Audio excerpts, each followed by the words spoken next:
قرآن غالب و مہربان کا نازل کیا ہوا ہے تاکہ تم ان لوگوں کو جن کے باپ دادا کو خبردار نہیں کیا گیا تھا خبردار کر دو کہ وہ غفلت میں پڑے ہوئے ہیں۔ ان میں سے اکثر پر اللہ کی بات پوری ہو چکی ہے، سو وہ ایمان نہیں لائیں گے۔ ہم نے ان کی گردنوں میں طوق ڈال رکھے ہیں اور وہ ٹھوڑیوں تک پھنسے ہوئے ہیں، تو ان کی گردنیں اکڑی ہوئی ہیں، اور ہم نے ان کے آگے بھی دیوار بنا دی اور ان کے پیچھے بھی، پھر ان پر پردہ ڈال دیا تو یہ دیکھ نہیں سکتے۔ اور تم ان کو خبردار کرو یا نہ کرو ان کے لیے برابر ہے، یہ ایمان نہیں لائیں گے۔ تم تو صرف اس شخص کو خبردار کر سکتے ہو جو اس نصیحت یعنی قرآن کی پیروی کرے اور رحمان سے غائبانہ ڈرے،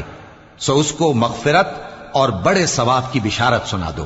بے شک ہم مردوں کو زندہ کریں گے، اور جو کچھ وہ آگے بھیج چکے اور جو ان کے نشان پیچھے رہ گئے ہم ان کو قلم بند کر لیتے ہیں،